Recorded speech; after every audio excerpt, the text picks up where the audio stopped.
تاریخ گواہ ہے کہ یہ جملے ابھی ختم بھی نہ ہونے پائے تھے کہ رب کعبہ نے آسمان سے رحمت کی بارش. ایک دور تھا کہ تیرا وقار تھا، تیری دعائیں رد نہیں ہوتی تھی، اور تیرے صدقے میں ہمیں دنیا میں بھی عزت ملتی تھی، اور اللہ نے ہمیں بڑے مقامات عطا فرمائے تھے.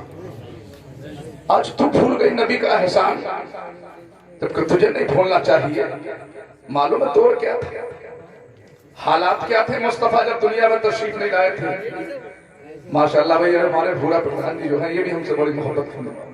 اللہ ان کو بھی سلامت رکھے، تمام بستی کو سلامت رکھے، اور اللہ سب کی دعاؤں کے سائے میں میری بستی کے اندر میں یہ دعا کرتا ہوں عالم دین، حافظ قرآن، قاری قرآن جیسے پیدا ہو رہے ہیں، چاہے میرے ذریعے، قاری غلام مرتضیٰ کے ذریعے یا کسی اور کے ذریعے، میں یہ کہتا ہوں اللہ سے بارگاہ میں دعا ہے کہ ہر گھر میں حافظ قرآن پیدا ہو، ہر گھر میں عالم دین پیدا ہونا چاہیے. جیسے آج میں تمہارے سامنے حاضر ہوں ٹوٹا پھوٹا جیسا بھی، تاکہ تمہارے سامنے اس بستی کے اور بہت سارے عالم دین تمہارے سامنے پیش ہوں. یہ ہمارے اسلم حکیم جی صاحب ہیں، ماشاءاللہ بڑے محب ہیں اور سنیت کے ایک دم ذمہ دار آدمی. بہرحال میری بات چل رہی تھی ماں بہن بیٹیوں سے کہ حالات بہت خراب تھے. آج تو یہ سمجھتی ہے کہ تجھے عزت دینے والا دنیا بھی کوئی شخص آگے نہیں آ رہی، یہ بات نہیں مانی جائے گی. بیٹھی سامنے بات جب بنے گی جب آپ سامنے ہوں گے. ہاں ٹکٹ مت دو، مجھے ٹکٹ کی ضرورت نہیں ہے، ٹکٹ دے کر دیتے مجھے تم 15 سال ہو گئے. تمہارے یہاں کی اکثر ملا تھا میں ہی پڑھتا ہوں بھائی، میں ہی تو رہتا ہوں، مولانا شفیع تو دور رہتے ہیں، قاری غلام مرتضیٰ بھی فون کر کے کہہ دیتے ہیں بولے بھائی میرا بھی ٹائم مل جائے. سمجھ رہے نہیں، مجھے تو آنا ہوتا ہے. بہرحال میری ماں بہن بیٹیوں غور سے سنو کہ حالات کیا تھے. مصطفیٰ میرے نبی جب دنیا میں نہیں آئے، ابھی 573 عیسوی شروع نہیں ہوئی ہے، ابھی میرے نبی کی پیدائش نہیں ہوئی ہے، ابھی میرے نبی دنیا میں نہیں آئے ہیں. لوگوں نے ظلم و بربریت کا وہ ننگا ناچ ناچا تھا. اس وقت میں ایسا ظلم و تشدد لوگوں نے ایک دوسرے کے اوپر شروع کر دیا تھا کہ کوئی کسی کی ماں بہن بیٹی کی عزت کرنے تیار نہیں تھا. اس وقت میں بیٹیوں کو زندہ دفنا دیا جاتا تھا. اے میری ماں بہن سن، ایک صحابی رسول ہے حضرت داہیہ کلبی، حضرت داہیہ کلبی کے جو ہے ابھی ایمان نہیں لائے ہیں، ابھی اسلام قبول نہیں کیا ہے، ابھی میرے نبی پر کلمہ نہیں پڑا ہے. داہیہ کلبی کی تاریخ بڑی رلا دینے والی ہے. داہیہ کلبی بڑے ہی جلیل القدر صحابی ہے، ابھی ایمان نہیں لائے ہیں، ابھی کلمہ نہیں پڑا ہے. حالات یہ ہو گئے ہیں کہ اچانک میرے مصطفیٰ کے سامنے سے ان کا گزر ہوتا ہے. جب گزر ہوتا ہے بڑے حسین و جمیل ہیں، بڑے خوبصورت ہیں، بڑے ہی جو ہے لئیم شئیم نوجوان ہیں. میرے آقا فرماتے ہیں اے اللہ یہ اتنا حسین و خوبصورت نوجوان یہ ابھی ایمان والا نہیں ہوا ہے. میری تیری بارگاہ میں دعا یہ ہے، میں یہ دعا کرتا ہوں کہ مولا کائنات یہ حسین و جمیل شخص اللہ کے عذاب میں مبتلا نہیں ہونا چاہیے. اے مولا تو اس شخص کو ایمان عطا کر دے تاکہ پروردگار عالم سے جہنم کی آگ سے محفوظ. کون کہتے ہیں میرے نبی؟ غور سے سنیں، داہیہ کلبی ابھی ایمان نہیں لائے تھے، حسین و جمیل نوجوان ہیں. میرے نبی نے دعا فرمائی، نوجوان آگے بڑھ گئے. کوئی بات نہیں، دوسرے دن جو ہے حضرت جبریل تشریف لے آئے میرے نبی کی بارگاہ میں آ کر کے عریضہ پیش کرنے لگے. الصلاۃ والسلام علیک یا نبی اللہ، الصلاۃ والسلام علیک یا رسول اللہ، الصلاۃ والسلام علیک یا حبیب اللہ. حضرت جبریل آ کر کے سلامی پیش کرتے ہیں اور سلامی پیش کرنے کے بعد کہتے ہیں یا رسول اللہ، یا رسول اللہ، پروردگار عالم نے آپ کی دعاؤں کو اپنی بارگاہ میں شرف قبولیت کا مرتبہ عطا کر دیا ہے. اور پروردگار عالم نے جو دعا آپ نے کی تھی کہ مولا داہیہ کلبی کو ایمان عطا کر دے، آپ کی دعا جو ہے پروردگار عالم کی بارگاہ میں قبول ہو چکی ہے، اور رب کعبہ نے حضرت داہیہ کلبی کو ایمان عطا کر دیا ہے.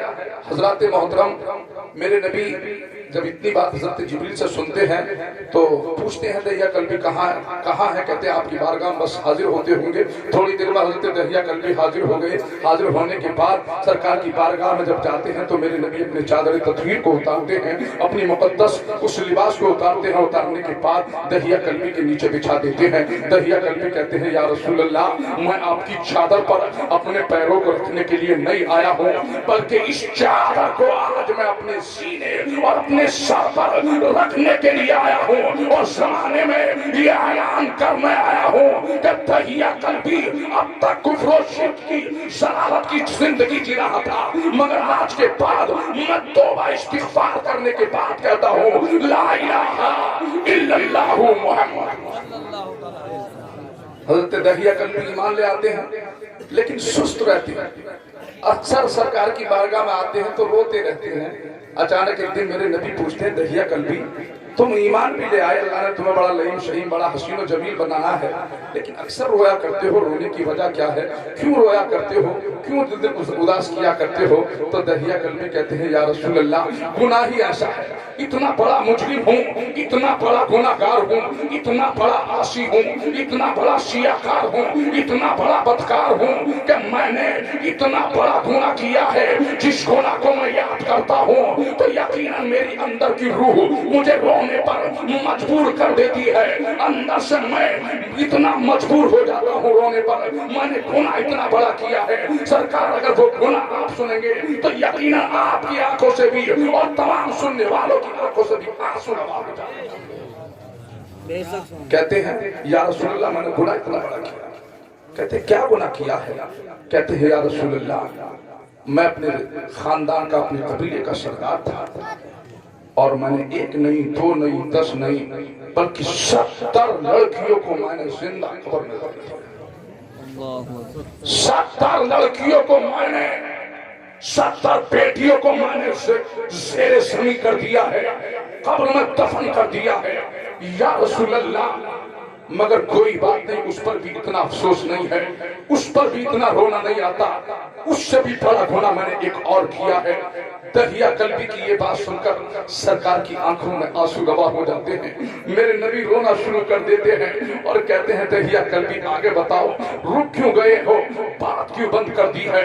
فاروق اعظم کہتے ہیں دہیا کلبی آگے مت بڑھو, اس لیے کہ میرے نبی کی آنکھیں اشکبار ہو چکی ہیں. میرے نبی نے رونا شروع کر دیا ہے. میرے نبی جو ہے صحابہ کے ساتھ رو رہے ہیں, آسمان کے فرشتے رو رہے ہیں, آج زمانہ رو رہا ہے, کائنات کا ذرہ ذرہ رو رہا ہے. دہیا کلبی اپنی بات کو آگے نہ بڑھاؤ, لہذا میرے نبی فرماتے ہیں فاروق رک جاؤ, ابھی دہیا کلبی کی بات پوری نہیں ہوئی ہے. جب تک میں دہیا کلبی کی پوری بات کو نہیں سن لیتا ہوں, جب تک نہ تمہیں بولنے کی اجازت ہوگی اور نہ کسی اور صحابی کو بولنے کی اجازت دی جائے. غور سے سن رہی ہے میری بات کو. 70 بیٹیوں کو حضرت دہیا کلبی نے دفن کر دیا. یہ میرے نبی کا صدقہ ہے جو آج ہم اور آپ مزہ لے رہے ہیں. ہمارے نبی کا تو صدقہ ہے یہ. ارے میرے نبی کی تو شان یہ ہے کہ جو عاشی کو دائیں. حضرت دہیا کلبی کہتے ہیں یا رسول اللہ میں نے اس سے بھی بڑا ایک گناہ کیا ہے. 70 بیٹیوں کو تمہیں نے دفن کیا ہی کیا ہے, لیکن اس سے بھی بڑا مجرم. میرے نبی فرماتے ہیں دہیا کلبی اس سے بھی بڑا گناہ اور تم نے کون سا کر لیا؟ اس سے بھی بڑا گناہ اور کون سا ہو سکتا ہے؟ اس سے بھی بڑا تم اور کون سا کارنامہ انجام دے سکتے ہو؟ تو حضرت دہیا کلبی کہتے ہیں یا رسول اللہ جس وقت میں یہ کام کر رہا تھا, کفر و شرک کی زندگی جی رہا تھا, ضلالت کی زندگی بسر کر رہا تھا, اسی اثنا میں ہوتا یہ ہے کہ میری بیوی میری شریک حیات حاملہ ہوتی ہے, امید سے ہوتی ہے, لہذا میں کچھ تجارت کے کام سے, میں کچھ بزنس کے کام سے باہر چلا گیا. بیوی کو یہ وصیت کی اے میری شریک حیات, اے میری شریک حیات, اے میری زوجہ محترمہ, تمہارے شکم میں جو یہ بیٹا میری امانت پل رہی ہے, میرا یہ بچہ پل رہا ہے, اگر بیٹا ہو تو خوشی سے سینے سے لگا کر کے اس کو قبول کر لینا, بڑے ناز و نام سے اس کی پرورش کرنا, اور اگر بیٹی پیدا ہو تو وصیت یہ کرتا ہوں کہ کسی بھی صورت میں اس بیٹی کو زندہ مت چھوڑنا.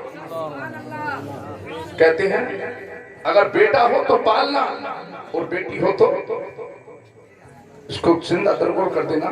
بس میری بات 2-4 منٹ کی بھائی.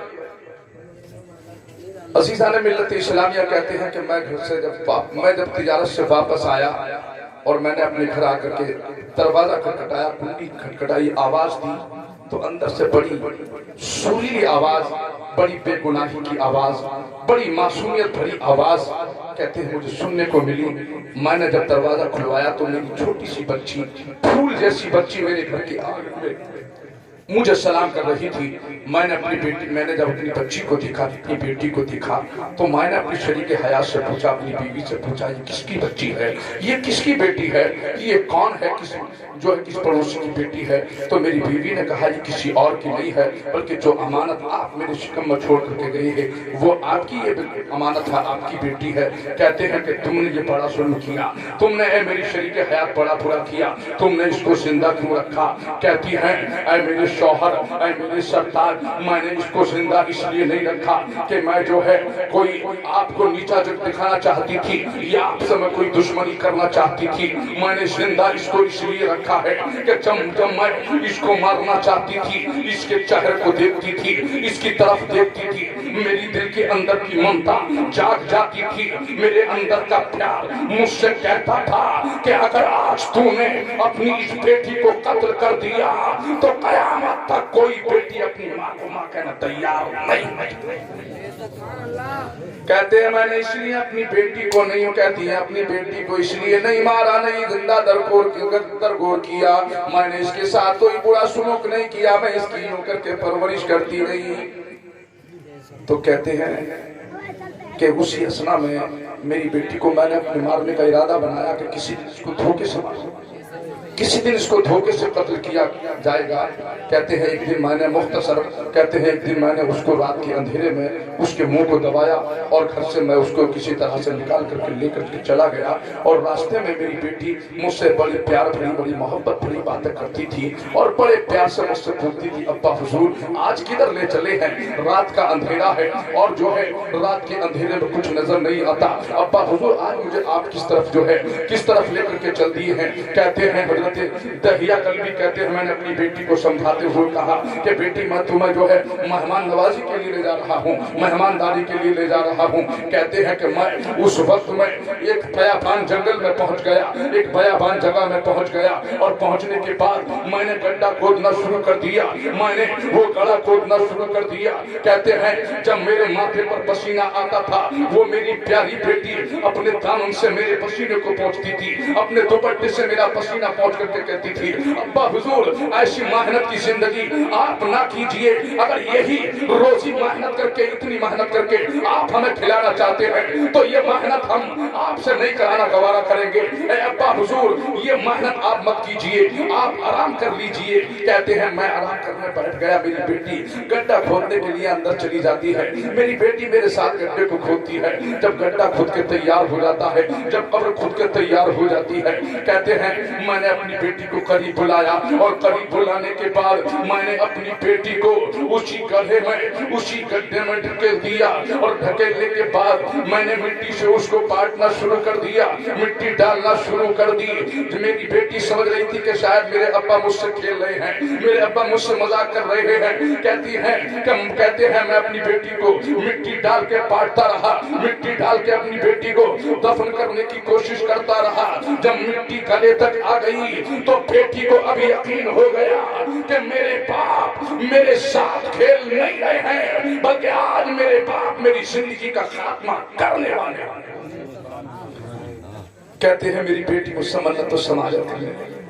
میری بیٹی رو رو کے کہتی تھی ابا حضور میں آج کے بعد آپ سے کھلونا نہیں مانگوں، ابا حضور میں آج کے بعد آپ سے کپڑا نہیں مانگوں، اے ابا حضور میں آج سے آپ کے ساتھ تمام کام کیا کروں گی، آپ کے کپڑے دھلا کروں گی، آپ کے جو ہے پسینے کو صاف کیا کروں گی، آپ کی خدمت کیا کروں گی.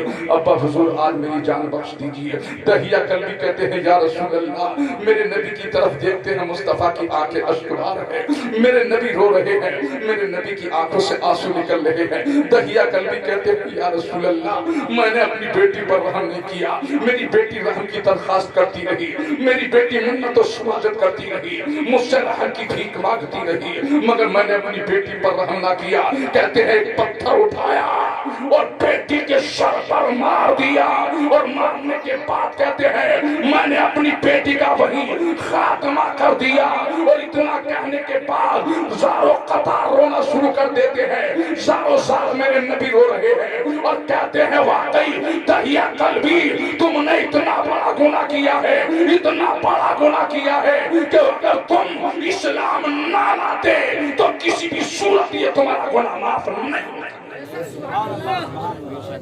تم نے اتنا بڑا گناہ کیا.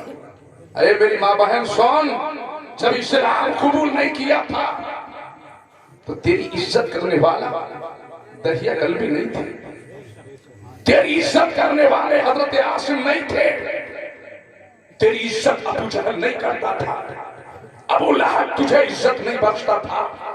یہ تو میرے نبی کا صدقہ ہے کہ جب مصطفیٰ دنیا میں آئے حضرت دہیہ قلبی اس واقعے کو سنانے رونا شروع کر دیتے تھے. ہزاروں قطار روتے ہیں, مصطفیٰ بھی رونا شروع کر دیتے ہیں, تمام صحابہ روتے ہیں. فاروق اعظم کہتے ہیں دہیہ قلبی اپنی بات کو بند کر دو, کہیں ایسا نہ ہو یہ دیواریں ہلنے لگے, کہیں ایسا نہ ہو کوئی پتھروں کی برسات ہونے لگی. اتنا بڑا گناہ تم نے کیا ہے. تو اس وقت میں حضرت جبریل میرے نبی کی بارگاہ میں, جو میرے مصطفیٰ کے غلام ہیں, میرے مصطفیٰ کے خادم ہیں, تشریف لاتے ہیں اور لانے کی بات کہتے ہیں یا رسول اللہ دہیہ قلبی جو توبہ استغفار آپ کی بارگاہ میں کیے ہیں, جو انہوں نے گناہ کی اللہ سے توبہ کی ہے, آپ کو پروردگار عالم نے صلاۃ و سلام بھیجا ہے, اور اس کے بعد رب کا پیغام یہ ہے کہ اسلام لانے کے بعد دہیہ قلبی کے اللہ نے تمام گناہوں کو معاف, تمام گناہوں کو معاف کر دیا ہے. لہذا حضرت دہیہ قلبی کو میرے نبی نے کہا کہ دہیہ قلبی اللہ نے تمہارے گناہوں کو معاف کر دیا ہے, لیکن شرط یہ ہے کہ اب کے بعد کوئی خطا کوئی قصور ایسا نہیں ہونا چاہیے. میری ماں بہن غور کر کے میرے نبی اگر تجھے نہ بچاتے, تیری حفاظت نہ کرتے, تجھے نہ بتاتے, اسی وقت میں یہ حدیث پاک میرے نبی کی مقدس زبان پر جاری ہوتی ہے. میرے نبی فرماتے ہیں کہ لوگوں سنو, اے میرے صحابہ سنو, اے تمام صاحبوں سنو, میں آج سے تمہیں یہ پیغام دیتا ہوں, زمانے کو بتا دو, ساری دنیا میں یہ پیغام دے دو, ساری دنیا میں میری زبان سے نکلے ہوئے ان الفاظ کی جو ہے تم نشر و اشاعت کر دو.